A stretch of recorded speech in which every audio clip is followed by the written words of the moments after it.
کہ خواب تو وہ تھا جو اس نے پہلے دیکھا تھا اور حقیقت یہ ہے۔ ایک زخم خوردہ سی مسکراہٹ اس کے ہونٹوں پر آ ٹھہری۔ دل کی کچھ عجیب سی کیفیت تھی، اپنے آپ کو حالات کے رحم و کرم پر چھوڑ کر شاید ٹھہر سا گیا تھا، اور آنکھیں تو گزشتہ کئی روز سے خشک ہو چکی تھیں۔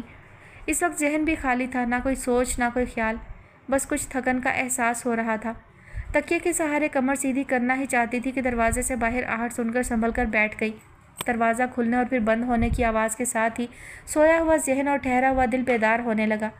پھر قدموں کی آواز گو کہ کارپیٹ پر واضح نہیں ہو رہی تھی، لیکن لمحہ بلمحہ اپنی طرف بڑھتی محسوس ہو رہی تھی۔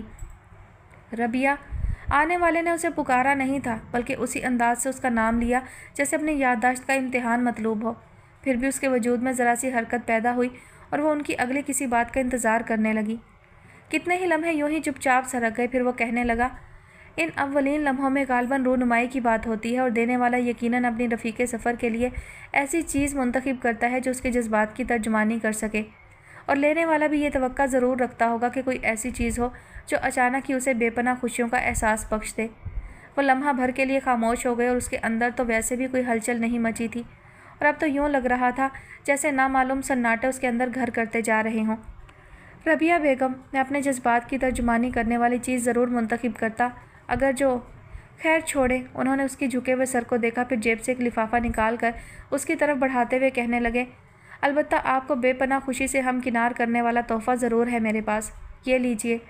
اس نے فوراً ہاتھ نہیں بڑھایا، بس ذرا سی پلکیں اٹھا کر ان کے بڑھتے ہوئے ہاتھ کی طرف دیکھنے لگی۔ لیجئے ربیہ، یہ آپ کے لیے ہے۔ اس نے لفافہ لے کر چاہا کہ اسے کنارے رکھ دے، لیکن وہ کہنے لگے، اگر آپ اسے اسی وقت دیکھ لیں تو زیادہ بہتر ہے، اور اپنی بات کہہ کر وہ رخ موڑ کر قدرے فاصلے پر جا کھڑے ہوئے۔ اس نے کچھ جھجکتے ہوئے سر اونچا کیا اور نظروں کا زاویہ بدل کر ان کی طرف دیکھا۔ وہ اس کی طرف پشت کیے کھڑے تھے، وہ الجھنے لگی۔ پتہ نہیں یہ سب کیا ہے، اس نے سوچا، اور یوں ہی الجھتے ہوئے لفافہ کھول کر اس کے اندر سے کاغذ نکال لیا۔ طے شدہ کاغذ کھولنے سے پہلے ایک بار پھر ان کی طرف دیکھا، اور وہ اسی طرح کھڑے سگریٹ نکال رہے تھے۔ اگلے پل گہرا دھواں اس کے آس پاس پھیلنے لگا۔ تب طویل سانس لیتے ہوئے وہ کاغذ کھولنے لگی۔ اسے مخاطب کر کے لکھا گیا تھا، ربیہ میری زندگی، ہم دونوں کے درمیان کبھی خط و کتابت تو ہوئی نہیں تھی، اس لیے یقیناً میری تحریر تمہارے لیے انجانی ہوگی۔ بھئی میں ہوں ثاقب حسن۔ ثاقب حسن؟ اس کے ہونٹوں نے بے آواز جنبش کی اور سارے احساسات ایک ساتھ بیدار ہو گئے۔ آنکھوں میں غیر یقینی سمٹ آئی۔ دل جو کچھ دیر تک پہلے ٹھہرا ہوا تھا، اس زور سے دھڑکا کہ شبہ ہوا اس کی آواز قدرے فاصلے پر کھڑے شہروز احمد نے بھی سنی ہوگی، جبھی وہ فوراً ان کی طرف دیکھنے لگی تھی۔ پھر ان کی پشت سے ٹکرا کر نظریں دوبارہ کاغذ پر دوڑنے لگیں۔ آگے لکھا تھا، تم حیران ہو رہی ہو؟ ہاں، یہ حیرت کی بات تو ہے۔ ٹھہرو، میں تمہیں ساری بات بتاتا ہوں۔ میں نے تم سے کہا تھا نا کہ تم میری امانت ہو، اور میں تمہارا ہاتھ کسی اور کے ہاتھ میں نہیں جانے دوں گا، تو اب بھی تم اپنے آپ کو میری امانت سمجھو۔ ہاں، تم شہروز احمد کے پاس میری امانت ہو۔ نہیں سمجھی بے وقوف لڑکی؟ میں سمجھاتا ہوں۔ میں نے اماں اور انیلا کو تمہارے گھر بھیجا تھا، لیکن وہی ہوا جس کا تمہیں ڈر تھا، یعنی تمہاری اماں نے صاف انکار کر دیا۔ اس دن مجھے بے حد دکھ ہوا، اور یہ خیال کہ اب میں تمہیں کبھی نہیں پا سکوں گا مجھے زندگی سے دور لے جانے لگا، اور میں سارے حوصلے ہار کر صرف گھر کا ہو رہا۔ مجھے لگا جیسے اب میری زندگی میں کوئی مقصد نہ رہ گیا ہو، مجھے کسی پل قرار نہیں تھا۔ تم سے ملنا چاہتا تھا، لیکن جانے کیوں تم نے کالج چھوڑ دیا۔ کتنے دن تک تو میں بس تمہاری راہ دیکھتا رہا تھا، پھر ہر طرف سے مایوس ہو کر ایک دن اماں کے سامنے رو پڑا کہ میں تمہارے بغیر نہیں رہ سکتا۔ انہوں نے میرے اندر حوصلہ پیدا کرنا چاہا، لیکن میں نے صاف کہہ دیا کہ جب تک تمہارے ملنے کی امید نہ ہوگی میں کچھ نہیں کر سکوں گا، اور یہ حقیقت ہے کہ تمہارے ملنے کی آس کے بغیر میں کچھ نہیں کر سکتا۔ اماں کا خیال تھا کہ مجھے دوبارہ بہتر مستقبل کے لیے جد و جہد کرنی چاہیے، اور میں نے سوچا ایسا نہ ہو میں جد و جہد ہی کرتا رہوں اور اس عرصے میں تم کسی اور کی ہو جاؤ، اور یہی میں نہیں چاہتا تھا۔ میں چاہتا تھا جب میں کسی قابل ہو جاؤں، خواہ اس میں کتنا ہی عرصہ کیوں نہ لگے، جب واپس آؤں تو تم میری منتظر ہو، اور ایسا کوئی عہد تم نے میرے ساتھ نہیں کیا تھا۔ میں تمہیں الزام نہیں دے رہا ربیہ، بلکہ میں تمہارا ممنون ہوں کہ تم نے مجھے اندھیرے میں نہیں رکھا تھا۔ بہرحال میں نے سوچا اگر تم اپنے والدین کے گھر رہیں تو کبھی بھی میرا انتظار نہیں کر سکو گی، اس لیے میں نے یہ راستہ اختیار کیا۔